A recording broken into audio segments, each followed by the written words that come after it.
DPI Tamil News. தருமபுரியில் போதை இல்லா தமிழகத்தை உருவாக்குவோம் என்று விழிப்புணர்வு பேரணி நடைபெற்றது. தருமபுரியில் போதை இல்லா தமிழகத்தை உருவாக்க வேண்டும் என தருமபுரி மாவட்டத்தின் We the Leaders அமைப்பின் சார்பில் விழிப்புணர்வு பேரணி நடைபெற்றது. இந்த விழிப்புணர்வு பேரணி தருமபுரி அரசு மருத்துவக் கல்லூரி மருத்துவமனையில் இருந்து நெசவாளர் காலனி வழியாக ராஜகோபால் கவுண்டர் பூங்கா வரை பேரணியாக சென்றனர். பேரணியில் மாறுவோம் மாற்றுவோம் என கோஷங்கள் எழுப்பியும் போதை இல்லா தமிழகத்தை உருவாக்க வேண்டும் என பல்வேறு போதை ஒழிப்புக்கு எதிரான பதாகைகள் ஏந்தி கொண்டு பேரணியாக சென்றனர். இந்த பேரணியில் 500க்கும் மேற்பட்டோர் கலந்து கொண்டனர்.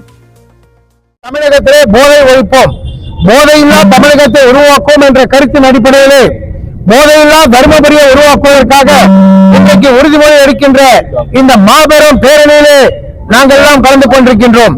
இந்த பேரணி என்ன சொல்லுகிறது என்று சொன்னால், தருமபுரி மாவட்டத்தில் இருக்கக்கூடிய அத்தனை மக்களும் போதையை புறக்கணிக்க வேண்டும், வருங்காலத்தை சிறப்புமிக்க வளமான தமிழகமாக மாற்றுவதற்கு போதையை ஒழிக்க வேண்டும் என்ற கருத்தை மக்கள் மத்தியில் எடுத்து செல்வதற்கு அண்ணாமலை அவர்கள் கொடுத்திருக்கிற ஆணைப்படி தருமபுரி மாநகரமே கண்டு வைக்கின்ற அளவிற்கு எங்களுடைய அருமைக்குரிய சொந்தங்கள் வீதி லீடர்ஸ் ஆயிரக்கணக்கானோர் இன்றைக்கு தருமபுரி மாநகரத்தில் பேரணியாக வந்தார்கள் என்பதை நீங்கள் பார்த்திருப்பீர்கள். இதனுடைய நோக்கம், இது ஒரு தொடக்கம்.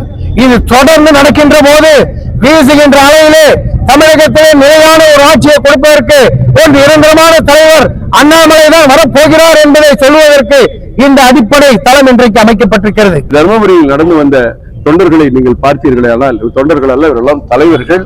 90% இளைஞர்கள் இன்றைக்கு தருமபுரியில் இங்க ஒன்று சேர்ந்திருக்கிறார்கள். 90%. எனக்கே பார்க்கும்போது ஆச்சரியமாக இருந்தது. இவர்களை எல்லாம் அரசியல் கட்சியில நான் பார்த்ததில்லை, பிஜேபியில் இருக்கும்போது நான் பார்த்ததில்லை.